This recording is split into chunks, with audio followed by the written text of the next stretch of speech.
Yes, welcome back to your crowdsourcing Shopee YouTube channel. Papaliwanag ko sa inyo kung paano yung step-by-step process on how we can withdraw our earnings from Involve Asia affiliate marketing website using wire transfer payment.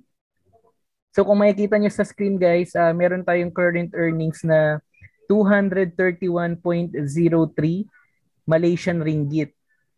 So, click na natin yung withdraw button. When I initially set up my Involve Asia affiliate marketing account, ang payment method na selected is PayPal. Now, I'm deciding to change my payment method from PayPal to wire transfer kasi nakita ko may processing fee ang withdrawal from Involve Asia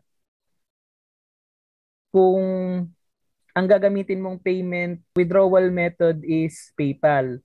So kung makikita nyo guys, yung earnings natin na 231.03, meron siyang processing fee na 6.93 Myanmar. Kung pupunta tayo sa dashboard and then we select payments and click on my earnings overview, it will lead us to the page where we can withdraw our Involve Asia earnings. And then if you need to update your payment details, you can click this hyperlink in blue. We will select wire transfer. Try lang natin i-click tong yung fees may apply. Yung may hyperlink din doon sa payment details. So basahin muna natin siya ng mabilis. Can I request withdrawal multiple times for wire transfer? So ang current status ng Involve Asia account ko is silver. So minimum withdrawal of 80 Malaysian ringgit.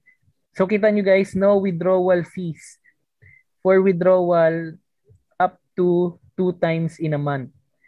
So take note that once the limit has exceeded, there will be a minimum charge of 50 or 3%, whichever is higher for every withdrawal request.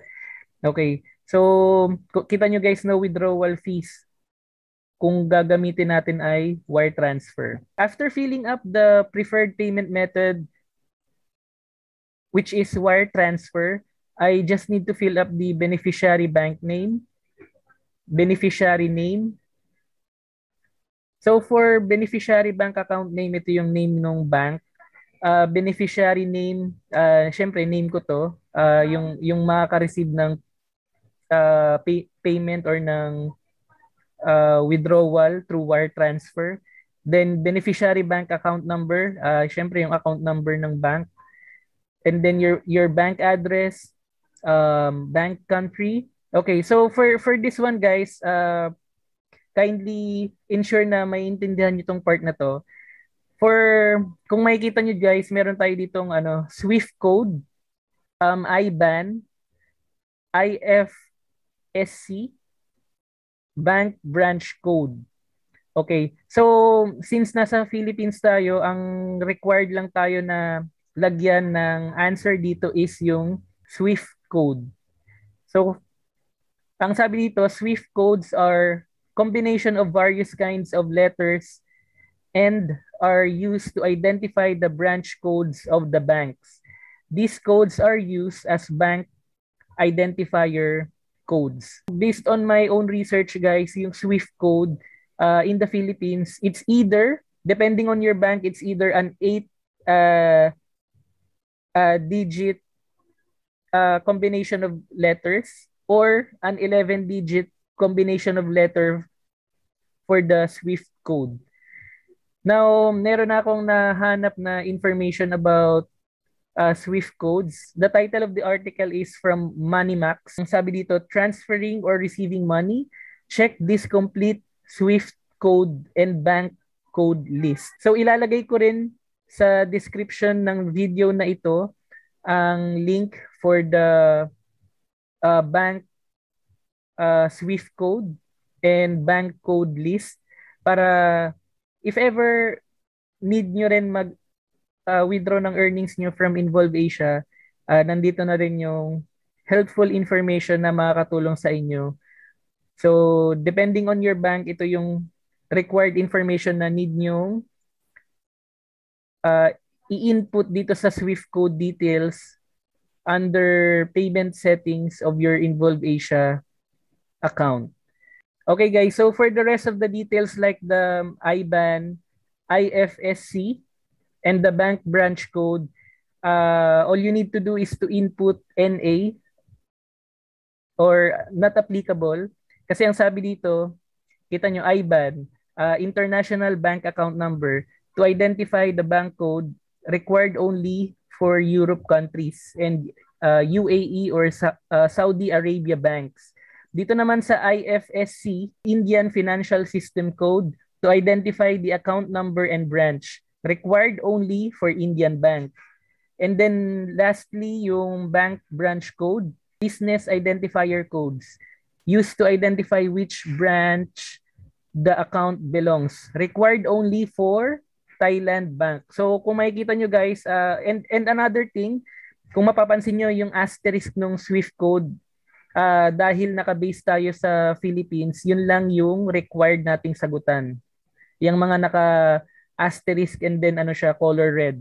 Kung makikita nyo ito, naka-grade out lang siya. So meaning, we are not required to answer this one when filling up the payment details for Involve Asia withdrawal if our location is in the Philippines.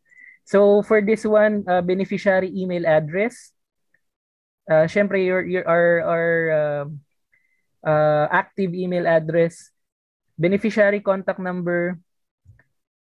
For the payout currency, it's always defaulted to Malaysian ringgit. But then definitely since magta-transfer tayo sa bank using wire transfer payment method from Involve Asia, okay naman na yan, i-convert naman na yan ng bank natin. And then transfer reason, syempre ilalagay ko lang dito for withdrawal. Certain banks may require a reason for any transfers above 10,000 Malaysian ringgit or 2,500 USD dollars using wire transfer. So ang sabi dito, can I withdraw in Philippine peso currency? So ang sabi dito, for publishers who are based at Philippines, now you can withdraw your earnings using wire transfer without any intermediary charges. You may also refer to the steps below. For individual account, once you have chose PHP as your preferred currency, next you will be prompted to enter your bank account type. For individual accounts, you're required to provide your government issued ID. Take note, if you're not able to fill up your government issued ID, you will not be able to complete your withdrawal process and ensure that all details are filled in correctly. So, ayan. Refer below for the examples of the identification numbers you can provide. So, ang sabi dito, pwede natin gamitin ng ating mga SSS ID number, customer reference number, driver's license number, passport ID number, TIN ID number. So ito yung sa BIR, yung TIN ID. Postal ID number and the PhilHealth ID number. You can refer to the lower part of the page on the information needed to withdraw your Involve Asia earnings if you're using a business account. Kung makikita nyo guys, may pumasok na email. This email confirmation to change your payment details on the date today, please click the button below to confirm the change. So, all we need to do is to click on confirm. Okay. So, all good na tayo guys. Ang sabi dito, your payment details have been updated successfully. And one thing na na-notice ko guys, dito sa kita nyo, nung pinalitan ko yung payment settings ko, to Philippines country, kung makikita nyo, current earnings is 231.03 Malaysian ringgit. And then automatically meron na siya dito na conversion. Ang galing. So kapag ka naka-wire transfer ka pala na payment settings, automatically bibigyan ka na kagad ni Involve Asia dashboard ng conversion. No need to manually search on Google on the currency conversion between Malaysian ringgit and peso. So, ang makikita natin dito, 231.03 Malaysian ringgit is equal to 2,716.06 cents. So, dahil gusto nating mag-withdraw ng earnings natin, click na natin yung withdraw. Meron na tayong available funds to withdraw na 2,716.06 cents. Tapos meron pa tayong pending validation from the advertisers na 1,027.38 cents. So check ko lang guys kasi gusto ko lang malaman kung overall ilan na yung kinikita ko sa Involve Asia affiliate marketing. So all in all meron na akong 3,743.44 pesos. And this is all from affiliate marketing. Wala akong nilabas na puhunan or capital. These are all commissions from commission per sale ang tawag dito eh. So napakagaling. Ito yung proof na meron talagang passive income sa affiliate marketing with the help of Involve Asia affiliate marketing website. Okay, so nung clinic ko guys yung request withdrawal, there is no option to customize the withdrawal amount. So halimbawa, whichever amount yung nakikita nyo dun sa total earnings na valid for withdrawal, yun na talaga yun. Ang plano ko sana, magtitira lang ako ng kukunin ko lang 230.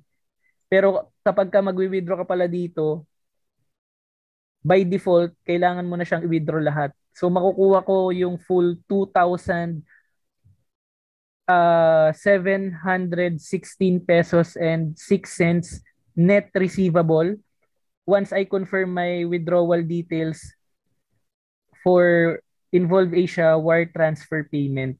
And the best thing is that there is no processing fee. Kita nyo guys. Withdrawal amount to 31.03, payment method bank transfer, currency Philippine peso. Yung foreign exchange rate niya, ito yung sa Myanmar. Processing fee is 0 pesos. Wow. Okay. Itong nakalagay dito guys, kung makikita nyo, the processing fee of 3%. So yun yung kaninang kino-compute natin na 2.99%. Processing fee of 3% or 50 Malaysian ringgit, whichever is higher, is charged upon withdrawal limit of your membership tier. Pero for this one guys, ang membership tier ko ay silver. And for silver membership tier, I am allowed a maximum of 2 withdrawals in a month na walang charge sa processing fee kung gagamit tayo ng wire transfer payment. Kung halimbawa in 1 month yung pangatlong attempt ko ng payment withdrawal, doon pa lang may applicable charge kung ang membership tier mo sa Involve Asia is silver. So unang attempt ko pa lang naman to and kukunin ko na lahat, so no processing fee talaga siya. Before I click on the confirm button here, by the end of this video guys, maglalagay din ako ng end screen kasi nakapag-research na ako prior to making this video, and based on my research, it takes about 6 business days bago mag-reflect sa account mo yung earnings from Involve Asia. I will upload another update video to ensure na kumpleto yung information na mapoprovide ko sa inyo. Existing users na ng Involve Asia or yung mga existing publishers na ni Involve Asia, and for those guys na first time makapanood ng video na to and they're thinking to enroll to Involve Asia as a publisher.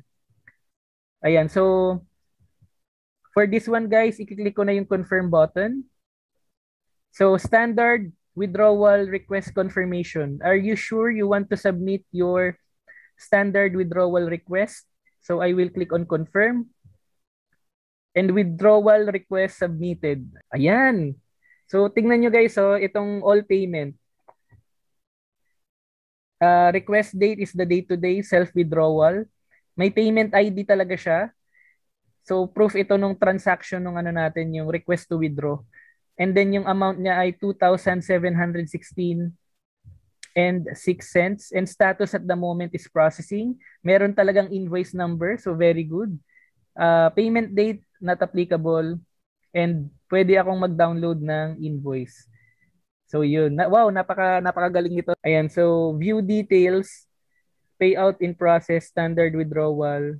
Gusto ko lang i-share sa inyo na yung reason kung bakit nag-decide ako mag-withdraw ng earnings ko from Involve Asia Affiliate Marketing is because I wanted to invest my Involve Asia Affiliate Marketing earnings to Binance cryptocurrency exchange. So ito yan guys.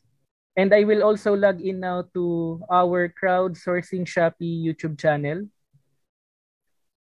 And punta lang tayo sa about page. Ayan. Kung interested din kayong mag-explore ng cryptocurrency exchange or cryptocurrency trading, make sure that you always do your own research. And I'm not a financial advisor. This video is for educational purposes only.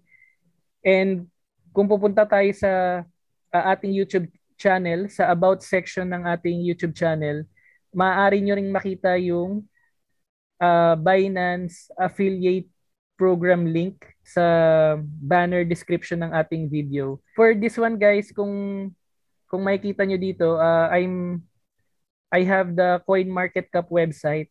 I'm thinking to, once I am able to receive the Involve Asia earnings, I will revisit the CoinMarketCap and the Binance cryptocurrency market to see if I can still buy XRP or XRP Ripple cryptocurrency token, or others on my radar are Hedera or HBAR cryptocurrency token or VeChain. At the moment mataas pa yung VeChain, so hindi muna ako bibili niyan kasi potentially bababa pa siya. Ang cryptocurrency din kasi is very volatile. It's a very volatile market, so it's really important na nagre-research din kayo guys bago nyo pasukin tong cryptocurrency. And above all, make sure that when you enter cryptocurrency, yung i-invest nyong pera dito is money that you can afford to lose or afford to risk.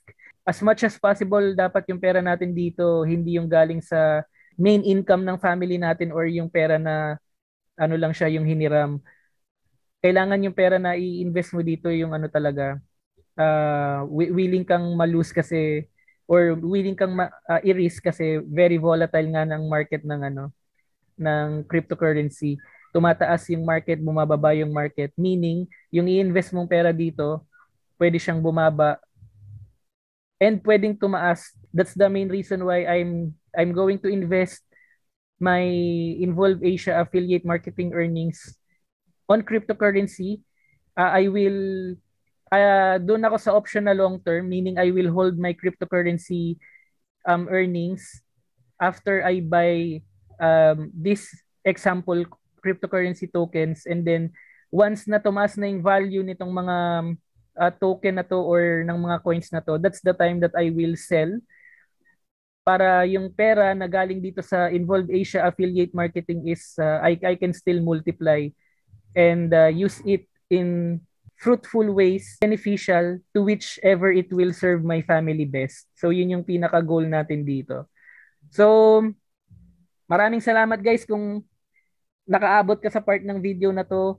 Makikiusap na lang ako na sana kahit papano i-like mo tong video na to, and it's up to you if you're deciding to subscribe to our crowdsourcing Shopee affiliate marketing YouTube channel. Marami pa tayo dito guys, ng mga income streams na makakatulong sa inyo, and i-flex ko na rin yung Facebook live selling page ng asawa ko. It's an online sewing and clothing business. Ang pangalan ng Facebook page ay Maribeth plus size mananahe. Ayan siya. So weekly, ito yung business namin na mag-asawa, and weekly meron kaming Facebook Live. Siya mismo yung nananahi ng mga tela, and kami rin mismo yung bumibili ng mga tela. Kaya kayang-kaya naming ibenta yung mga sewing and clothing products namin in the most affordable price possible, with the best quality. Cotton spandex yung mga tela na ginagamit natin in most of our sewing and clothing products. And ito po yung mga sample ng mga customer positive feedback na maaari nyo ring makita sa kanyang Facebook live selling page. For proof of legitimacy guys, maaari nyo ring bisitahin ng kanyang sariling sewing and clothing YouTube channel, Maribeth Amista, kung saan makikita nyo rin dito yung mga videos niya about sewing and clothing giveaways, yung mga sewing tutorials niya. And dito pa lang guys, makikita nyo na yung proof na kami talaga yung nagmamanage ng business, and siya mismo yung nananahi ng mga sewing and clothing products niya. So many thanks guys for taking the time on watching this video, and sana may natutunan kayo, and I'm also hoping na makatulong tong video na to para madagdagan pa yung mga income generating side hustles ninyo online, and makatulong din ito para sa inyong mga pamilya. That's all for now guys. Good health. God bless us everyone, and see you on our next vlog. Bye!